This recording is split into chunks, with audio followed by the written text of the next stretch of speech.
शिव हर शंकर नमामि शंकर शिव शंकर शंभो। हे गिरिजापति भवानी शंकर शिव शंकर शंभो। श्री स्वामी समर्थ। तुम्हा सर्वांचे परत पुन्हा एकदा आपल्या स्वामी रियलायझेशन चॅनलवरती स्वागत आहे। मित्रांनो, आपले स्वामी म्हणतात ना, हम गया नहीं जिंदा है। आज याच्यावरची सत्य घटना मी तुमच्यासाठी घेऊन आलेली आहे। रामकृष्ण जांभेकर दादरचे सिद्धिविनायकचे ट्रस्ट जे होते त्यांची ही कथा आहे। त्यांचं आणि स्वामींचं हे एक वेगळंच नातं होतं। एक लेकरू कसं आईला सांगतं की आई मला असा त्रास होत आहे, आई मला हे पाहिजे, असंच रामकृष्ण जांभेकर आणि स्वामी महाराजांचं नातं होतं। रामकृष्ण बुवा काही पण असो स्वामींना सांगायचे आणि स्वामी त्यांच्या इच्छा पण पूर्ण करायचे। मग एके दिवशी जांभेकरांनी स्वामी महाराजांना म्हटले की दादरच्या सिद्धिविनायक मंदिराची प्रचिती आणि सिद्धी मिळावी ही माझी इच्छा आहे। तेव्हा स्वामी म्हणतात, जा जांभ्या, तुझी इच्छा पूर्ण होईल। त्याच्यानंतर काही दिवसांनी स्वामींनी देह त्यागला, पण जांभेकर महाराजांना ही माहिती नव्हते। आणि जांभेकर महाराजांचं दादरला आश्रम पण आहे। ते नेहमी वेगवेगळ्या रचना लीला करायचे। जांभेकर महाराज ते एक जादूगर होते। तर त्यांनी एक दिवस काय केले, त्यांच्याजवळ चिंदीच्या बाहुल्या होत्या, त्या बाहुल्या 100 बाहुल्या होत्या, त्यांना वरती अशा तरंगायच्या आणि नाचायच्या। अशीच लीला करत करत ते अक्कलकोटला आले। काही वर्षानंतर सिद्धिविनायक मंदिर बांधणं झाल्याच्या नंतर मग ते अक्कलकोटला आले। जसे ते अक्कलकोटला आले तर अक्कलकोटचे गावकरी रहिवासी सर्व बाहेर आले आणि त्यांची जी बाहुलीची लीला होती ते बघण्यासाठी जमा झाले।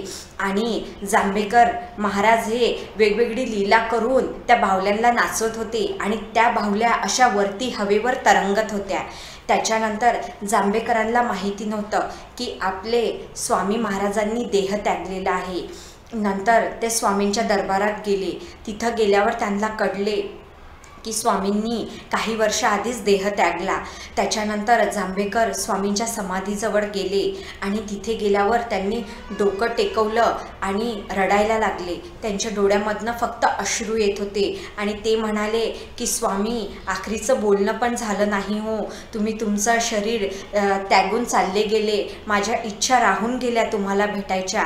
त्याच्यानंतर त्या समाधीमधनं त्यांना आवाज आला जांभेकरांना, काय रे जांभ्या, का रडतोस? हम गया नहीं हम जिंदा है, कळलं का तुला? तुझ्या काळामध्ये सांगतो आहे मी। तेव्हा जांभेकरांच्या अंगाला काटे आले आणि त्यांचे शब्द जे हे तोंडामधनं निघायचे ते निशब्द झाले आणि ते एकदम सुन्न पडले जांभेकर। आणि त्यांच्या ज्या बाहुल्या त्यांनी खाली ठेवल्या होत्या त्या पटापटा वर गेल्या आणि पटकन खाली पडल्या, परत त्या खाली पडल्या। तेव्हा जांभेकर इकडे तिकडे पाहायला लागले आणि इतके रडायला लागले आणि डायरेक्ट त्यांनी त्यांचं तिथं डोकं ठेवलं समाधीवर आणि म्हणाले की स्वामी, तुमची लीला अगाध आहे, माझी इच्छा होती तुमचा एक वेळा तरी शब्द माझ्या कानावर पडावा आणि तुम्ही साक्षात मला बोलले की हम गया नहीं हम जिंदा है। खरंच स्वामी, तुम्ही जरी तुमचं शरीर त्यागलं पण त्याच्यानंतरही तुम्ही तुमच्या भक्तांना प्रचिती देता स्वामी। आणि माझ्या ह्या बाहुल्या ज्या वर मी लोकांना लीला दाखवत होतो ह्या तुमच्या कशा शब्दांनी एका मिनिटात खाली पडल्या स्वामी।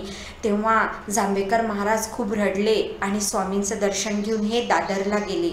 त्याच्यानंतर काही वर्षानंतर जांभेकर महाराजांनी पण त्यांचं शरीर त्यागलं आणि त्यांनी त्यांचं पूर्ण आयुष्य स्वामींच्या चरणी अर्पण केलं आणि स्वामी सेवेमध्ये घातलं। आज त्यांचं जे दादरचं सिद्धिविनायकाचं मंदिर आहे तुम्हा सर्वांनाच माहिती आहे की किती प्रसिद्ध आहे। अशी मान्यता आहे की त्या मंदिराला गणपतीला जर तुम्ही कधी गेले तर तुम्ही खाली हात कधी येत नाही। सिद्धिविनायक गणपती बाप्पा नक्कीच आपली इच्छा पूर्ण करतात, कारण स्वामींचा वास आहे तिथे। आज पण अशी मान्यता आहे की स्वामींचा तिथे पण वास आहे। असं रामकृष्ण बुवा जांभेकर आणि स्वामींचं नातं होतं, जसं आई आणि लेकराचं।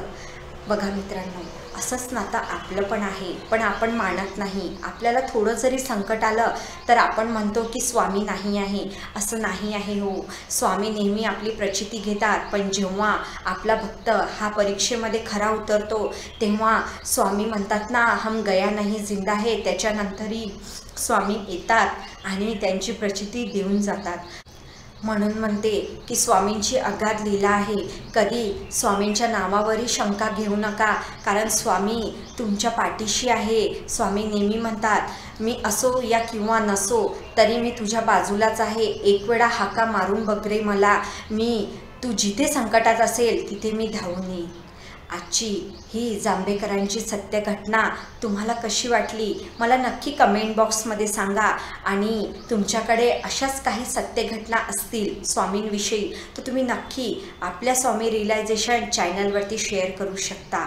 आणि जर आपल्या चॅनलला लाईक आणि सबस्क्राईब केलं नसेल तर आताच करा आणि आपल्या चॅनलची लिंक आपल्या फ्रेंड्स फॅमिलीमध्ये शेअर करा, जेणेकरून त्यांना पण आपल्या स्वामींच्या लीला बघायला मिळतील. तोपर्यंत सर्वांनी आपली काळजी घ्या. भेटूया अशाच नवीन व्हिडिओंसोबत. श्री स्वामी समर्थ. जय जय स्वामी समर्थ.